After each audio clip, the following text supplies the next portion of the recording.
Story of the Door.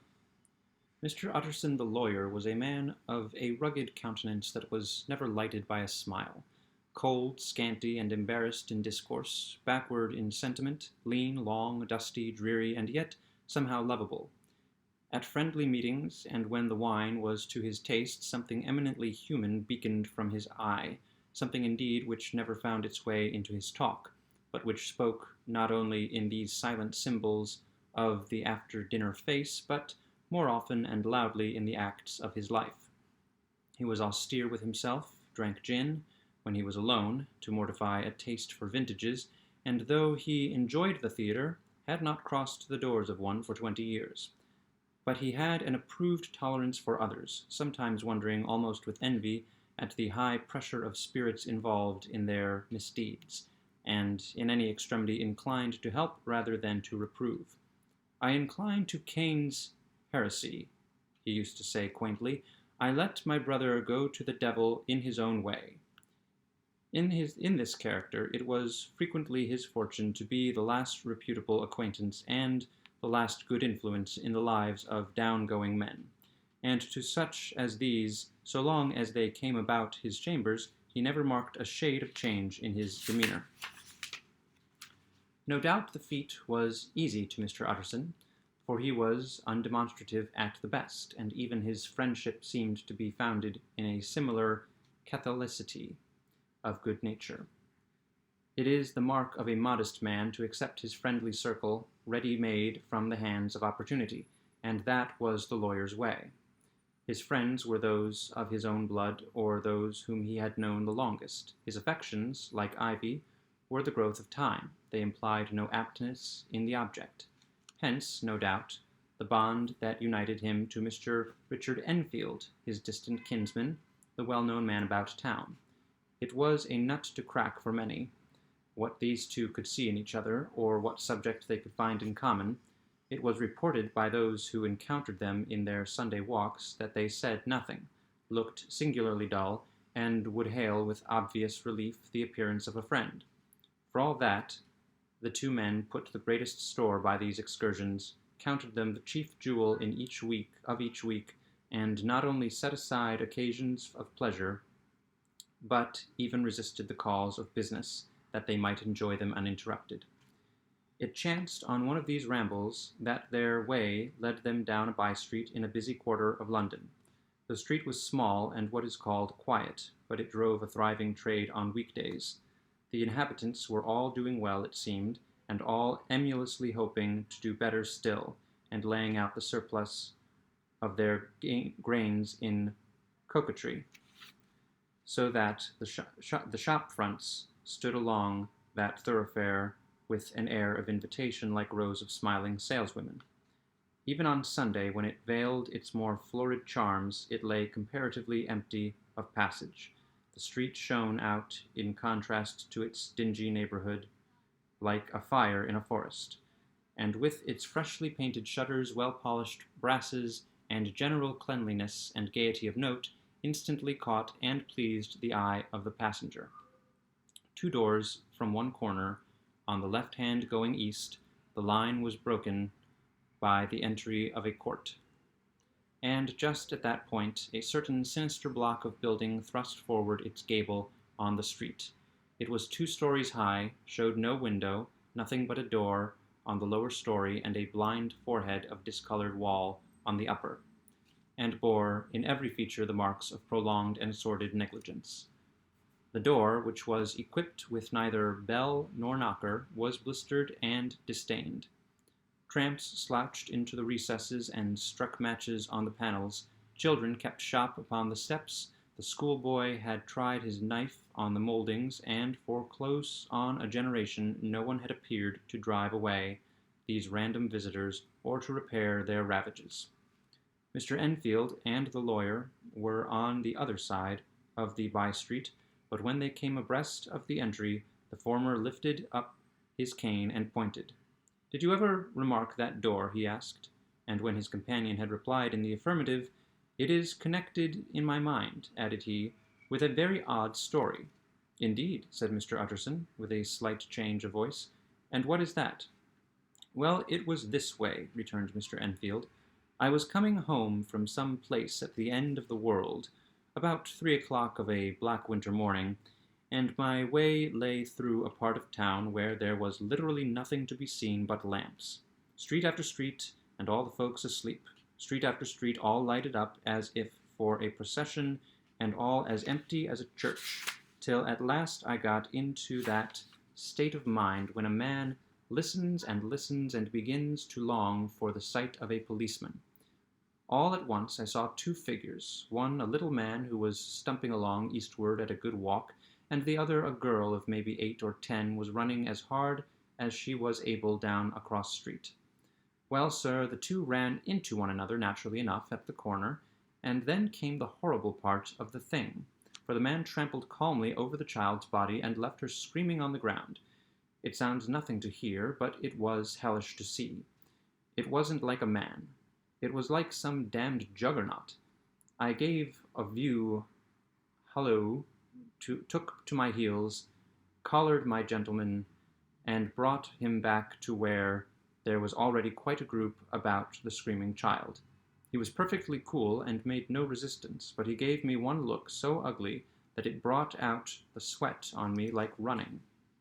The people who had turned out were the girl's own family, and pretty soon the doctor for whom she had been sent put in his appearance. Well, the child was not much the worse, more frightened according to the sawbones, and there you might have supposed would be an end to it. But there was one curious circumstance. I had taken a loathing to my gentleman at first sight. So had the child's family, which was only natural. But the doctor's case was what struck me. He was the usual cut and dry apothecary of no particular age and color, with a strong Edinburgh accent, and about as emotional as a bagpipe. Well, sir, he was like the rest of us. Every time he looked at my prisoner, I saw that Sawbones turn sick and white with desire to kill him. I knew what was in his mind, just as he knew what was in mine. And killing being out of the question, we did the next best. We told the man we could and would make such a scandal out of this, as should make his name stink from one end of London to the other. If he had any friends or any credit, we undertook that he should lose them. And all the time, as we were pitching it in red hot, we were keeping the women off him as best we could, for they were as wild as harpies. I never saw a circle of such hateful faces, and there was the man in the middle, with the kind of black sneering coolness, frightened too. I could see that, but carrying it off, sir, really like Satan. If you choose to make capital out of this accident, said he, I am naturally helpless. No gentleman but wishes to avoid a scene, says he. Name your figure. Well, we screwed him up to £100 for the child's family. He would have clearly liked to stick out, but there was something about the lot of us that meant mischief, and at last he struck. The next thing was to get the money, and where do you think he carried us but to that place with the door?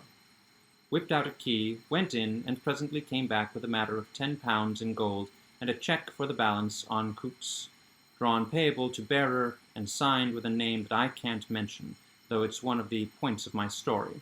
But it was a name at least very well known, and often printed.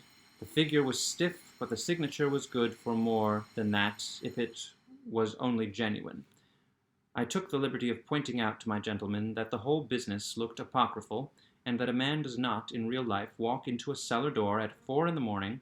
and come out of it with another man's cheque for close upon £100. But he was quite easy and sneering.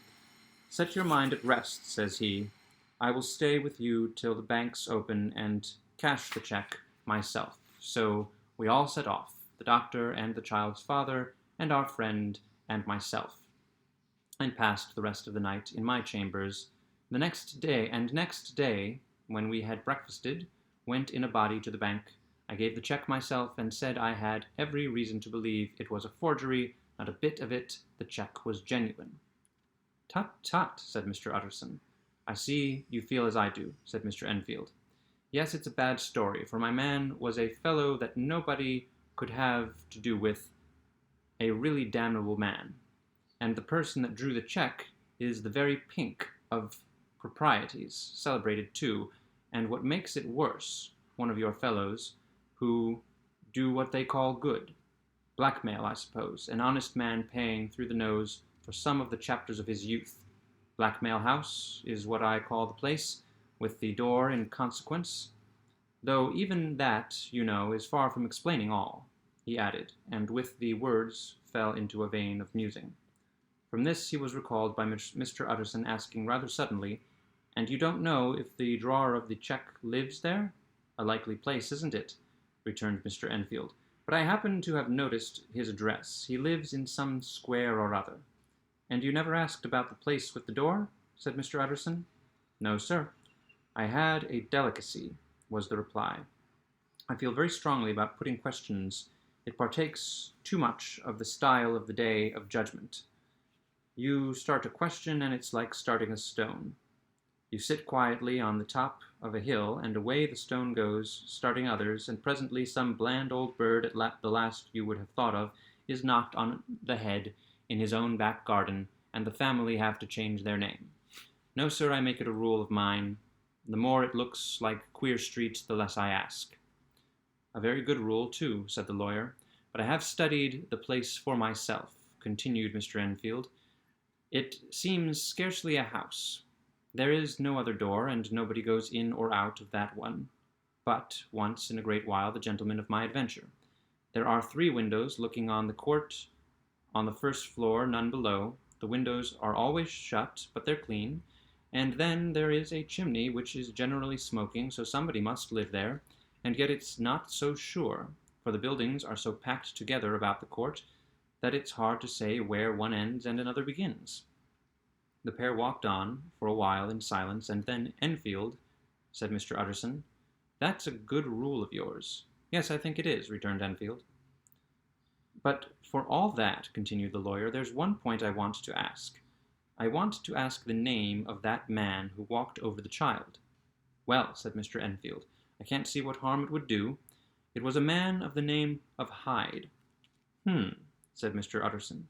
"What sort of a man is he to see?" "He is not easy to describe. There is something wrong with his appearance, something displeasing, something downright detestable. I never saw a man I so disliked, and yet I scarce know why. He must be deformed somewhere. He gives a strong feeling of deformity, although I couldn't specify the point. He's an extraordinary-looking man, and yet I really can name nothing out of the way. No, sir, I can make no hand of it. I can't describe him. And it's not want of memory, for I declare I can see him this moment." Mr. Utterson again walked some way in silence, and obviously under a weight of consideration. "You are sure he used a key?" he inquired at last. "My dear sir," began Enfield, surprised out of himself. "Yes, I know," said Utterson. "I know it must seem strange. The fact is, if I do not ask you the name of the other party, it is because I know it already. You see, Richard, your tale has gone home. If you have been inexact in any point, you had better correct it." "I think you might have warned me," returned the other with a touch of sullenness. "But I have been pedantically exact, as you call it. The fellow had a key, and what's more, he has it still. I saw him use it not a week ago." Mr. Utterson sighed deeply, but said never a word, and the young man presently resumed. "Here is another lesson to say nothing," said he. "I am ashamed of my long tongue. Let us make a bargain never to refer to this again." "With all my heart," said the lawyer. "I shake hands on that, Richard."